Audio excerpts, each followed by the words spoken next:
Hi, today is, hi, I'm Rebecca from Rebecca Reads, 84, and today we are going to do a book review. This is called Must Be Magic by Patricia Rice.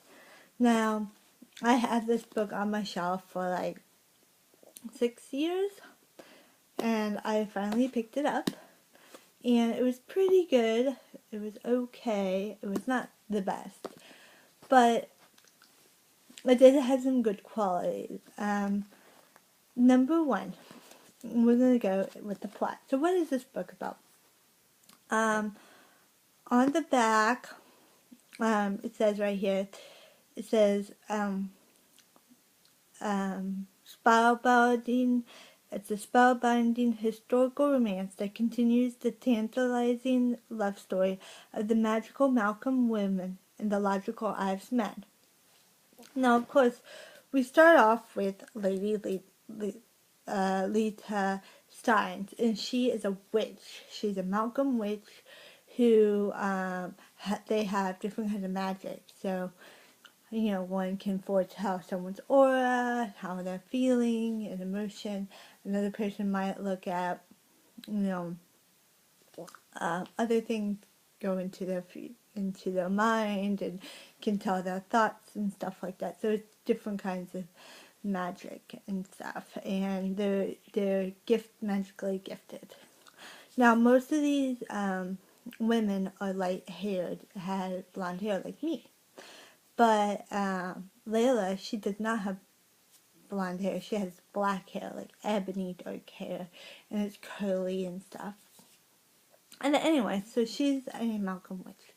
She falls in love, obviously it's a love story, and with this guy named Dunson. Now Dunson is a man in science, and he goes to school, and he's an herbologist or something like that. He's something to do with plants and planting and stuff. But he is more of a man of science. So he studied and stuff like that. He gets wrongly, in this novel, he gets wrongly accused of killing his wife. This takes place in the 1700s, where in England, I think, and I think a little bit in, I want to say Bath or something, but I don't know if that's actually a place. I assume it is in the novel. So it is a pretty good book. Okay. This book also was made in 2002, published in 2002, and has 374 pages with the expert. Because I count, like, if the expert has pages, I'll count them. So, yes. Okay, what's really interesting about this book, of course, I've already talked about the main plot. So this was the really main plot of the story. It's a love story. It kind of reminds me of Romeo and Juliet, because of course the Malcolms and the Ives don't really like each other, and they don't get along. So of course Romeo and Juliet, they don't really get along at all. They do both have subplots. Leta doesn't have a magical gift, and in this book, she gets her gift, obviously. And then Dustin, who is suspected of murdering his wife, which we later find out more information about her and stuff, and who she really is. It's really awesome. I like that part. Okay, the characters. Now, main characters aren't really that great in this book. First of all, Leela Steins is a Malcolm witch, obviously, and she just automatically falls in love with Dustin, and there's more insta love than anything.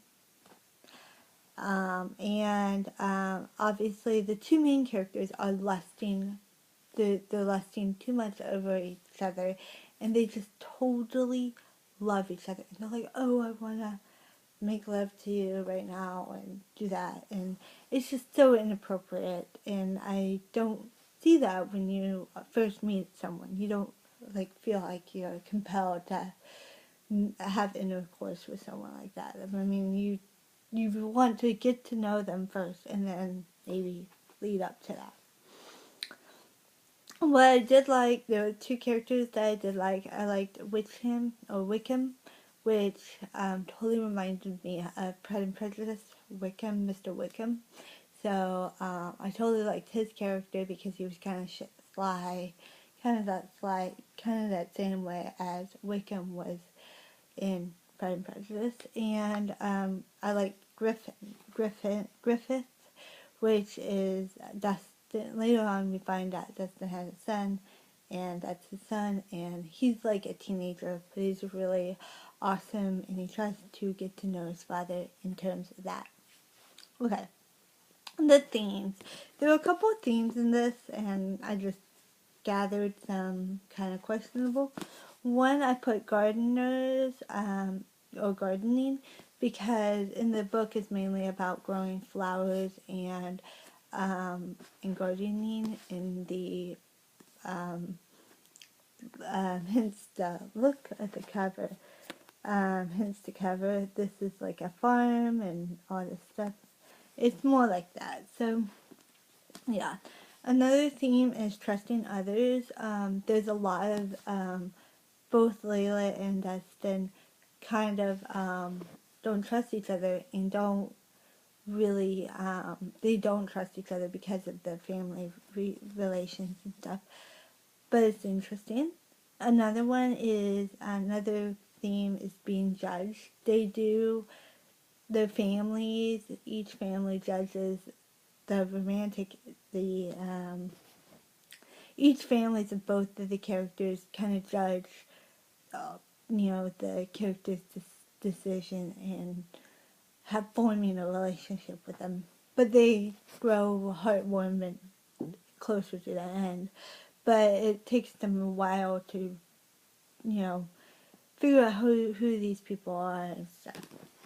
As I said before, there's a lot of insta love in this.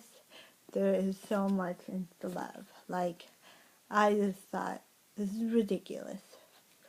And the first, I would say 100 pages, or even 200 pages, like the first 100 to 200 pages is all about their love and relationship and blossoming. And then the last ones are about the actual story and the plot, and gets more into that. Another thing is the son that is staying connected, and the son ends up, wanting to get to know his father, and his father ends up learning that he needs to stay connected to his son and stuff like that. And another thing is pregnancy. There is talk about pregnancy in this book, so beware. Okay, the writing style.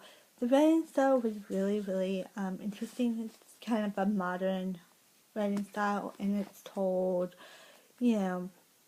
with not first person, but like second person or something. I don't know, third person. Yeah, it's told in third person. It's really good.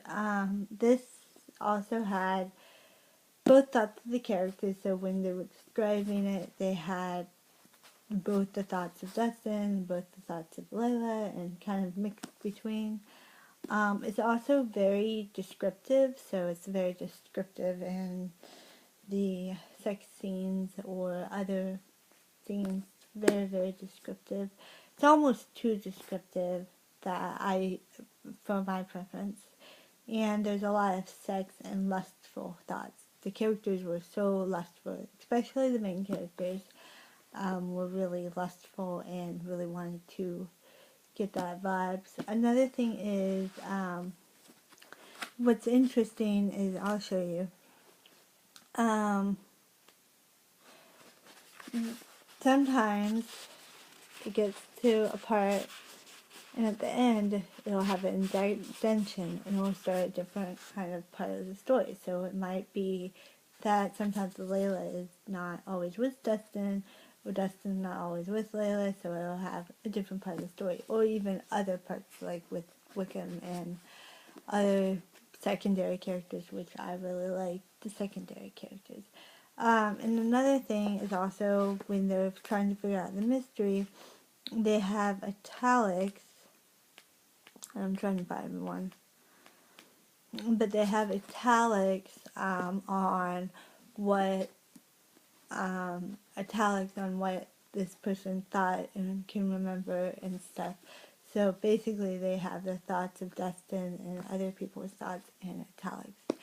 So I really like that concept, and I do recommend this book, but I don't really recommend it for everybody. So I mean, if you like fantasy and historical romance and anything dealing with gardening, I think, and really something that's magical almost, you should pick this up. But it's not really that magical, so yeah. I gave this book 3 out of 5 stars because I really liked the characters, the supporting characters, and I thought the subplots were really good. And although I did not enjoy the first 100 pages, the last pages and stuff really blew me away. Like the mystery, I love the mystery in the story, and I love the how you gotta figure out who Dustin's wife was, and that kind of thing was really, really like awesome. It wasn't overwhelming. I think I could tell who the person was, but the murderer was, but I just, you know, yeah, I just didn't, you could tell who the murderer was, but it was just really interesting how they put it and how this person confesses, his and stuff like that. So, if you really like this, if you tell me if you have read this book, comment below, and I'll see you the next day. Also, you can check out my blog, which is going to be in the link below. And have a great day. Bye.